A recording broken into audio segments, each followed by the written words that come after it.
This topic of the issue I want to discuss, and I'm writing an article on this month, which is on the issue of emotional abuse, is one that I think it needs a bit of explanation for why it is that I want to talk about this issue at this point in time. This links to what, this issue of the coronavirus, and that's what we're seeing more in the media, and I like my vlogs to be on talking about the elephant in the room, and also the issues to do with well-being that aren't being discussed as much.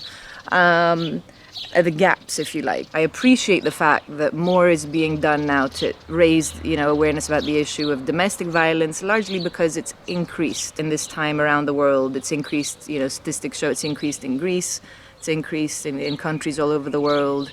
Something that isn't being spoken of as much, which I think deserves to be raised, for there to be awareness raising around this issue. And I hope I'm gonna try and do with this video and article, my bit in that is the issue of emotional abuse. It's something that I've gained a lot more knowledge on through training that's been done, because the British government has been really active in wanting teachers to be trained in identifying signs of potential abuse in children when you're teaching them, what have you, and then to raise awareness, understand that we are responsible for reporting any signs to the designated person in our school of concern. So I've definitely, my knowledge has increased a lot on that through the years, through the training, through my job, as a classroom teacher, that I've been fortunate to receive, but I'm gaining a great awareness that a lot of people aren't aware, haven't had that good fortune to be aware of what emotional abuse is and different types of emotional abuse, what is okay, what isn't okay, and this more covert aggression. And sometimes it's also ignorance. People don't know that they are speaking to their child in an abusive way because they don't know, they haven't been educated. So I hope that this video helps to bring some education to what is really an unknown for a lot of people. So one of the main, one of the key examples I want to raise here of examples of emotional abuse in this short video is the issue of shaming a child, as a method of control, really. And this is particularly pertinent, I think, in conservative societies where phrases like, in Greece we have the phrase dropi, like dropi, the drepete. It means like shame on him, shame on her, like, she should be ashamed of herself. I get the impression it's ingrained culturally.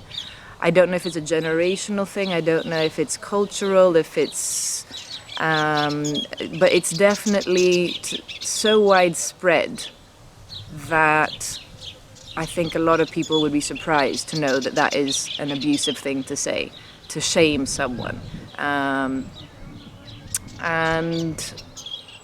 so I think it's things like this. It's things like, instead of calling out the behavior, if a child is misbehaving or behaving badly and saying, this behavior is unacceptable, or this is, the attitude is unacceptable, like calling out the actual behavior or the issue, it's shaming the whole person as a whole, like that they're a bad person.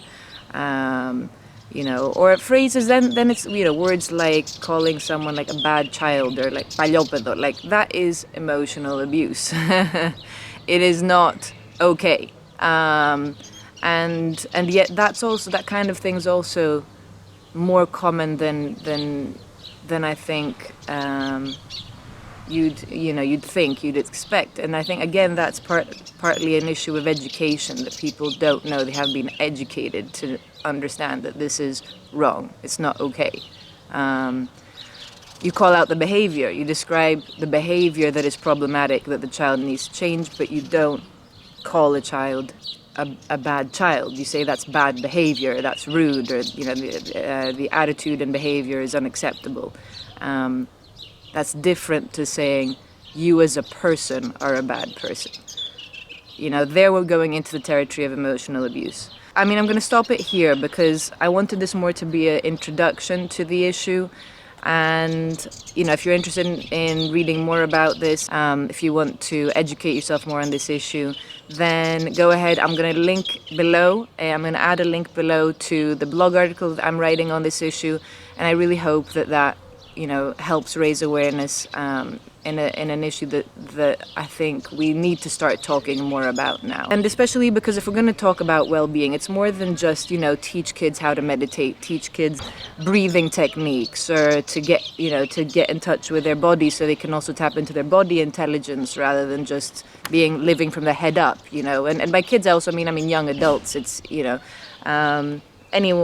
anyone who's interested in educating themselves, really, but the young at heart of any age. There's a context in which we are living in, and it's important, rather than just to raise awareness about tools and techniques that people can do to manage stress. I believe it's also important to talk about the context in which stress is happening, because if we can look at some of these societal and cultural issues, we can then have a more multifaceted, effective approach to helping people understand how to take better care of yourself emotionally in terms of emotional hygiene, but also to be more aware of the dynamics and what's going on in the world. And then when you do that, then you can learn to stand up for yourself. You can learn to set healthier boundaries in relationships, and that is far more important than simply an effective, I think, than simply a one-sided approach of teaching kids tools and techniques and teaching young adults and teenagers tools and techniques for how to manage stress, because you're seeing whatever it is that's coming up in your life in a more spherical, holistic approach. And remember to take care of your emotional hygiene as well, because these are trying times. Until the next time.